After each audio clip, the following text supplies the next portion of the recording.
Damn! Oh, good morning. I'm at Taco Bell grabbing a little breakfast. As you can see, I got water in the back, all strapped down, and I got the tank with me because I'm going down to buy 3 gallons of white vinegar so we can get the rust out of the tank. So I'm actually going straight across the street over there to Publix here in a minute, as soon as I get my breakfast from the Bell of Talkers. So let's do this. Let's get this tank clean so I can strap it back on the bike and we can send it. Alright, just show you what I'm doing here. This is actually full of white distilled vinegar right now. And yeah, it's slowly dripping, but I'm letting it sit because this should get all the flake rust out. There's 5 gallons of white distilled vinegar in here, so I bought 5 of these, and it's a 5-gallon tank, so I filled it completely up. And what's going to happen is this is going to chew all the rust particles away and get it all the way down to the pot metal, basically, and make it all shiny again. So this is a long process of annoyance is what this is, but must be done because they want $600 plus $89 for shipping for a used tank that looks just like this, and that's as cheap as I can find one. So I'm not going to go out and blow almost $700 on a tank. We will try to repair this one first, and I'm seeing the same dent on both sides. That's really frustrating. I'm curious how that dent happened exactly identical on both sides. It's like somebody slammed it really hard trying to put it away, or maybe that's the handlebars. That might be the handlebars making contact. Like, ooh, I don't know. I'm gonna have to investigate that. So I just want to get the majority of the rust out of here. If I can get it down, then I'll keep swapping filters if necessary, because it's really easy to change filters. So yeah, until the rust particles stop making its way through the system. But right now, we want to get the majority of the flake rust out. So there's a lot of vinegar in here, and it's just going to sit. I'm going to sit out here at my beautiful spot and just enjoy the location for like 5 hours, and then we'll drain the vinegar off. And then we'll flush it. I have all these buckets so we can flush the tank. Then we'll take it home, we'll blast it out with some air, see if we can get all the rest of the particles out of there. And then I'll have to go down and get some muriatic acid to put in there and give it a 40-second swish of muriatic acid, then flush the tank again, then spray it down with WD-40, because this tank was horrible. And hopefully this tank is recoverable, because that would just suck if it's not. So I did a test here. I went around and everything still sounds solid.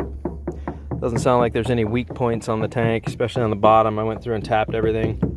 Everything still sounds like it's nice and solid, so I think we're just gonna end up with a huge pile of flake rust at the bottom. That's probably what's gonna happen. We'll investigate that. I'm gonna chill for a while. The worse that sun gets, the further I'm gonna move my truck under the tree.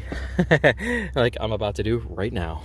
All right, got a whole bunch of vinegar bottles in here. Yeah. I'm done with society. I'm done, man. I am done. This dude put gasket sealer around the carburetor edge. Look, all the way, the whole thing had gasket sealer around it. Do you know how hard this was to get off? I had to pry this thing off. I have no idea what the gentleman before me did with this, but my God, what have you done, sir? Every bolt is stripped on the carb. Everything is just not how it should be. Even the needle, which I'm about to show you, is fucked up. How do you fuck up a needle? Look at this. Look at how marred up this thing is. Like, what did you do to this, sir?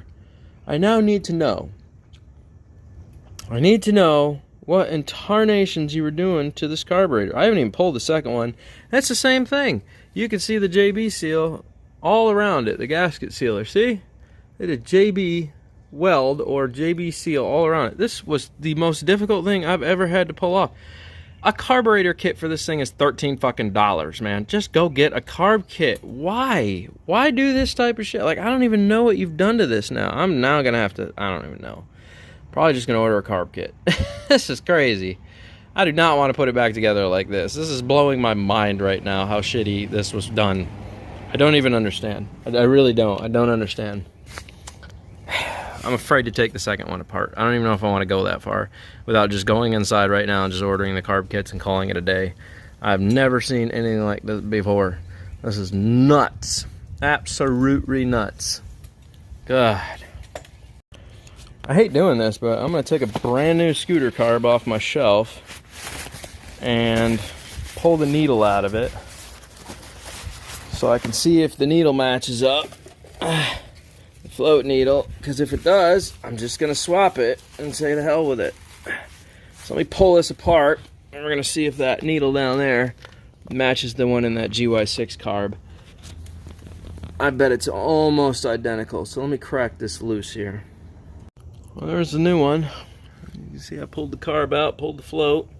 And you can see, that's crazy. The Chinese GY6 one is identical to the Japanese version. So I'm just going to switch these two and hope the other one is in fucking better shape and retard didn't mess with that one too.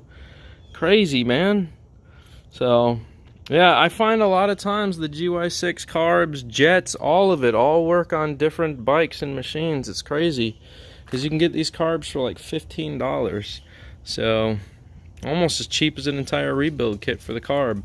Anyways, I'm going to switch this because obviously one's in way better shape than the other one, which is mind-blowing, but is what it is. So, there's that. Alright, well, this is where my project stops because I'm just going to order a rebuild kit. This was still wet inside, so this is fresh. He just did this and then realized he didn't know what he was doing and couldn't sell the bike. Couldn't get it running to sell the bike, so he sold it to me for super cheap.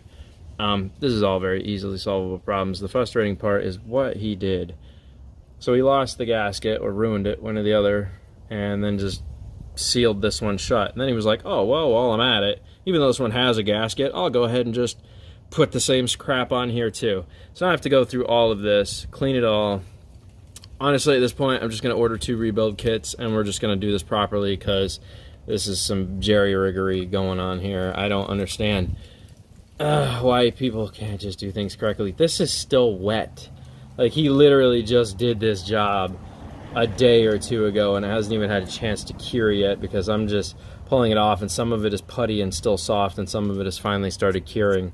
So, clearly, he took a shot at it, had no idea what he was doing, couldn't get it running at all, and just put it back together and was like, I don't know. I think it's broken. And now I own it. And I'm going to solve the problem. I promise you. So, yeah. Yep. I'm just going to put this in the garage right now. Maybe I'll call Suzuki and see what if they have an official rebuild kit for this. Because I don't mind using eBay parts, but god damn, man. If it's $75 a kit for just a couple pieces of rubbers and some brass, probably just gonna order the eBay ones. So I don't know. I just cannot stand when people just don't fix things correctly. It is so frustrating to me. You have this gorgeous looking bike that looks really nice, and then you go and you do crazy shit to it. Like, just fix it. Just fix it right. I don't understand. Just fix it right. It's not a difficult thing. You know, a rebuild kit is cheap. 15 bucks. $13 for 2 of them, I think, on eBay. 15 bucks on Amazon per one. And if I go to Suzuki, it's probably more like 50 bucks per rebuild kit. But then I know it's coming direct Japan. So I'm going to park this because there's no point in me continuing with this because I can't put it back together. Let me say, it's not that I can't put it back together. I'm refusing to put it back together unless the job is done correctly. So let's just say that. So let me go order a whole new gasket kit for this thing and valve or jets and everything. I'm just going to rebuild the entire carb. I don't have time for this silliness. It's an easily solvable problem. Take about a week for the parts to come in so the bike can sit. It's not going to hurt anything to sit there. We're good to go. So, all right, this is where the project ends. Part 1, day 1. Are you sure this is okay? You're in country, dude. Live a little. Now, she's pretty sensitive, so go easy on the throttle, okay? All right.